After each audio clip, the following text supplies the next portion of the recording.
What's going on, audience? It's Mind Up here. Welcome back to another video. Today we are going to be doing a look at Travis Scott's discography. I'm going to switch up the formula a little bit from last video. Before, I was going in release order and then just saying like a review on them, but I didn't really like how it turned out necessarily. So today I'm going to be going in like my favorites order. I'm going to be ranking them from worst to best. Based on my opinion. We're going to have some similar carryovers. I don't think I'm going to give them a rating. I'm just going to rank them and then just say a few things about each album as I go. Yeah, that should cover it for like the format of the video. Otherwise, I wanted to touch on quick that I haven't posted in a couple of days because of, the Easter, holiday weekend. So it's been a bit of a long stretch between videos, but we're going to get back to it, starting from here on out. Anyway, we'll go ahead and start with what I would say is my least favorite Travis Scott album. That would be Huncho Jack Huncho. It's a collab album with Quavo. If you want to, discredit it as a Travis Scott album because it's a collab, I understand completely. But I wanted to touch on it because it's listed under Travis Scott's discography, and it's actually not listed under the Migos discography. However, it might be under Quavo's if you just look up Quavo on his own. But we'll touch on a few things here. It's not a bad album. I remember it getting a lot of hate when it first came out just because it wasn't as good as people were expecting. But there are a handful of solid tracks, and no tracks are like terrible. It's just that it's not particularly exciting in any sort of way. However, this Black in Chinese song, I remember this was actually the first time I ever listened to this album front to back, and I saw the title for this song and I just kind of laughed to myself. It's a fucking hilarious title, and the song is actually my favorite song off of the album. And then the Takeoff feature and Offset feature are also pretty solid. And then just every song is okay. So if you're looking for just a really kind of mundane kind of it's nothing on here is too exciting aside from, I would say, Black in Chinese, which is actually a really good song. Every other song is just okay. It's a very mid album, but I also think it's the worst in Travis Scott's discography, so it's going to take the last spot here on today's list. And then in the next spot, it's going to be Jack Boys, and for a similar reason, because it's more of a collab album as opposed to just a straight up Travis Scott album, and it's not really all that bad. I like a lot of the songs on this thing, but it's really not much of an album. It's more of an LP. I'm not entirely sure what the proper categorization of this project would be, but there's only 7 songs and they're all collaborations. So yeah, it's not really much of a Travis Scott album necessarily, but there's a lot of good songs. Highest in the Room was a huge song. I think it went number 1 in its time.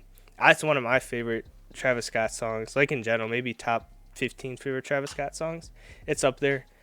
Jack Boys is an interlude. Gang Gang with Sheck West is not a great song. I think Sheck West, for me, I don't really like him all that much, but Mo Bamba was such a huge moment that everybody kind of bought into it for a second, and I think he has a little bit of staying power, but just for me personally, not a huge fan of his music.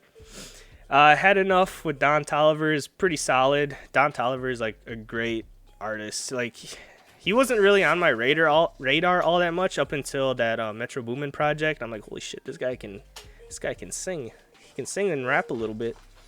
So I'm starting to warm up to his music, and he's really good on this album as well with Had Enough, and he's on What to Do as well.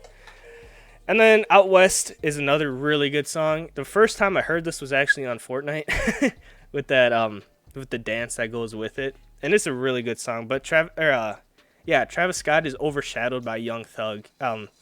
Young Thug kills this song, and then it feels more like a Travis feature as opposed to a Young Thug feature.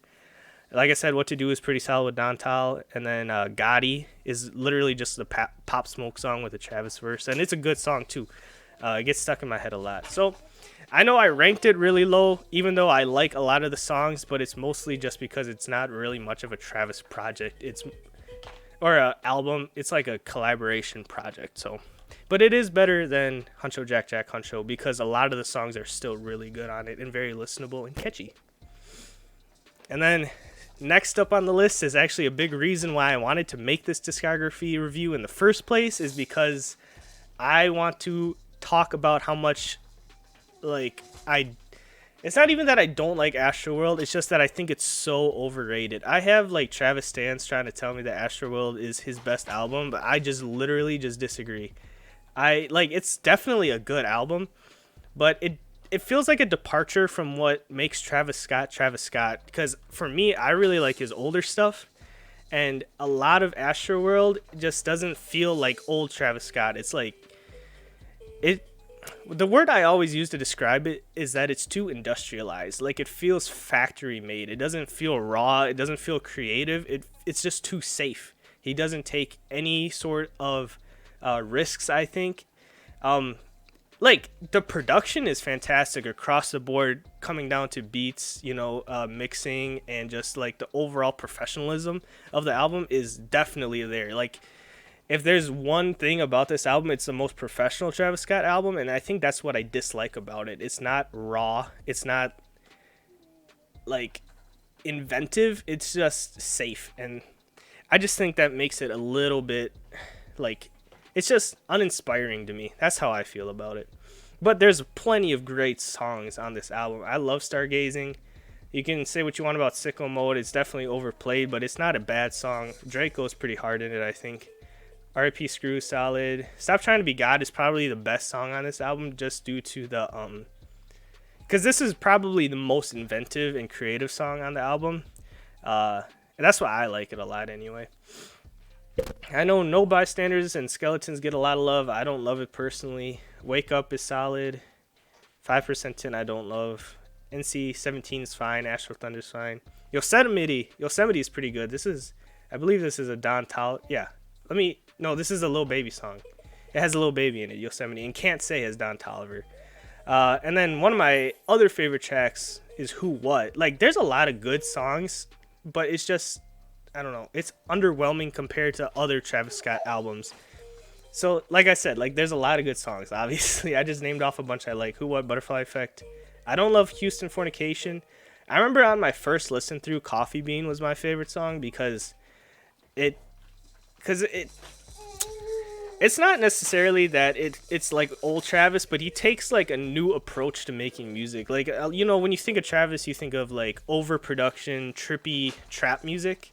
And then Coffee Bean is, like, he's actually just straight, spinning. It's just bars. It's like over more of an old school beat, and he's talking about very personal things, and that's what I like about it. And I still like it for that fact, but I don't like it more than, like, Stop Trying to Be God or Who What or Butterfly Effect. Like, those are good songs. So that's basically what I wanted to get out, is that I don't like Astroworld that much. Well, not more than his other stuff. I still like it more than a lot of other artists' albums, but I don't like it more than the last 3 projects we're going to talk about here in this video. And with that being said, let's move on to the next one. I'm also going to get a lot of hate for this because Rodeo will be next on the list. I know a lot of people would probably put Rodeo number 2 in terms of their favorite Travis Scott albums. And I'll go into a little bit why here. I think there's a lot of good songs. I could pretty much skip Pornography, but then Oh My Diss Side, 3500, Wasted, 90210, Pray for Love, Nightcrawler. Like, this run from 2 to 7, bangers, straight bangers, every single one. Piss on Your Grave is, like, novel. I don't dislike it. However, it's very abrasive. It's very in your face, and it's very bizarre, but it's still, like, a solid song. I remember when it came out, I was, like, hyped for it because it's kind of like, it's offensive. It's meant to be in that regard. So it's like, it has its place. It's just not one I listen to a lot. It's not on replay ever. And then obviously Antidote is probably one of the biggest Travis Scott songs of all time. Very good. Impossible was okay. Maria, I'm Drunk, I like. And then, like, for the rest of it, I could live without. And then I think this is where the extended, because this is the expanded edition, I think, oh God, I don't even know. I'm not entirely sure, but let me just look it up. I'm going to fact check myself. Okay, so I was right. So, Okay Alright and Never Catch Me are the bonus tracks from the expanded edition, and Okay Alright is pretty good and Never Catch Me was okay. So Apple Pie is like the last one, and I know a lot of people like this one, but it wasn't really all for me. I can tell it's really not bad either, but like the rest of these couple songs I could kind of live without. But like I said, like the strength of this album is from the 2 to basically 9 run. And then obviously 902, no, I kind of glossed over it, but it is such a good song. Maybe my favorite off the album. However, 3500 always gets me hyped too. But yeah, that's Rodeo. Like, I like it, and you know, like, it's gonna be coming at number 3 on my list, and that seems bizarre because, like I said, a lot of people love this as their favorite, or at least second favorite, but it's not better than the other two in my opinion, and we'll get into that once we get there.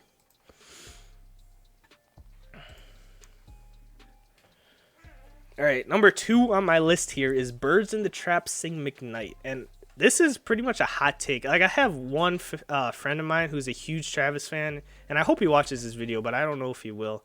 I haven't really. We used to work together, and ever since we stopped working together, we haven't been as close as we used to be.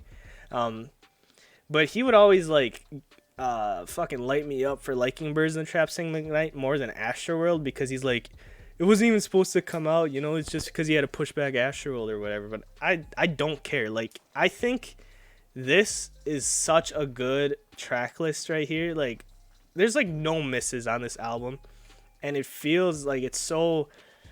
You feel like he's in his bag for this one. I don't know if I can really explain it otherwise. I just really, really like how like the production turned out. I like how raw it is. I like how, you know, I think his delivery, like, maybe not the lyrics and the content and the substance is emotional, but I feel like his delivery throughout this album is very emotional. I feel like he really puts his all into the song creation throughout this album. You know, some of my favorite tracks, Way Back, Through the Late Night, Goosebumps might be my favorite Travis Scott song ever. It's hard to say, but I love Goosebumps. This one I play still all the time. Pick Up the Phone's great as well. Outside. Oh, I remember the first time listening to Outside with the 21, when 21 comes in. Dude, that is fire. Like, you just hear him coming with that 21, 21, 21 or whatever. Dude, that got me hyped the first time, because obviously it doesn't have a features list. So when you hear him come in, it's like, it's pretty hype. And then obviously the Kendrick on Goosebumps. You know, there's a lot of really good features on here that don't get credited in the title. But yeah, like it. And then there's also really good like solo pieces like Way Back, Lose. Wait. Yeah, I think Lose is a solo. I actually can't remember now. I'm outing myself. I just listened to all of his songs yesterday. Today is Tuesday the 11th, April 11th, and yesterday on Monday the 10th, I listened to every album all in one day. I mean, he doesn't have a very large discography, and it's pretty easy listenings. Like, you don't have to grind yourself through it. You pretty much enjoy just about every song. Not entirely, but you know what I mean. Like, it's easy to like listen to it because nothing's really like bad. So I don't know. The point is that even though I don't remember if there's someone else on Lose, I still really like the song, and I just listened to it all yesterday. So I've listened to every Travis Scott project at least twice now, except for Huncho Jack Huncho. That was the first time listening to it all the way through. All right, and then lastly, my favorite Travis Scott project is Days Before Rodeo. I really, really, really, really, really love this album. It's technically a mixtape. It came out before Rodeo, before he kind of blew up. Well, I mean, you could argue that some of these songs came out, or like made him blow up, but I think like Rodeo really is his debut into like the mainstream and shit like that. However, like some of the songs that blew up before he like really made it was like Mamacita. That was probably my favorite, or my first Travis song, and then Skyfall I remember as well coming out. But when you look at this track list, I think a lot of people kind of sleep on a lot of these songs. I mean, you see some of the plays here on SoundCloud. Drugs You Should Try It is huge. It has 108 million plays here. And then you got like Back, which is a bonus track. And it's not particularly exciting, but it's still a very good song. It only has 7 mil plays. Almost 8, 7.5. But then like I just love, like, there's no skips for me on this album. Every song is fucking fire. Quintana Part 2 I feel like is really slept on. Nobody talks about it. I love the original Quintana as well, but Part 2 I really love the beat, and then the TI feature as well. Zombies is insane. The production and the sampling and the vocal delivery, and the sloppy toppy with Migos and Pee Wee is fucking nasty with it. Oh my god, this album is really good. I hope her jumping isn't too obnoxious or distracting. Anyway, point being that this is by far my favorite Travis project. Everything hits, and I have to go to SoundCloud to listen to it. So, like, pretty much the only reason I have SoundCloud is to listen to this album or mixtape. So, this shit's just fire, man. This shit is fucking gas. Front to back gas, just straight up. I literally highly recommend listening to every single song. And I know that not a lot of people are going to agree with me, because I think some of these, like, songs that I really love are more of an acquired taste. Like, some of them are very accessible, like Skyfall is, you know, very accessible, and then Drugs You Should Try It as well. But then, like, because Quintana and Zombies, like I was just saying, I love them for their production, but the production is kind of experimental and kind of bizarre. I just think it works, and I think that's like the magic in like old Travis Scott music, is that it is bizarre, and it's the overproduction. There's a lot going on. There's a lot to take in, but it all fits so well together. And it's not for everybody, but it certainly is my favorite Travis project. So give it a shot. Give it a listen. I think you'll be surprised with how good it is. Yeah. Anyway, that'll wrap up today's video. I wanted to do another discography review, but the first one didn't do as well as I thought it would, so I wanted to mix up the formula a little bit here. I said that in the beginning a little bit, but I want to expand on it a bit more at the end now that, if you want to skip this end part, you can. However, like,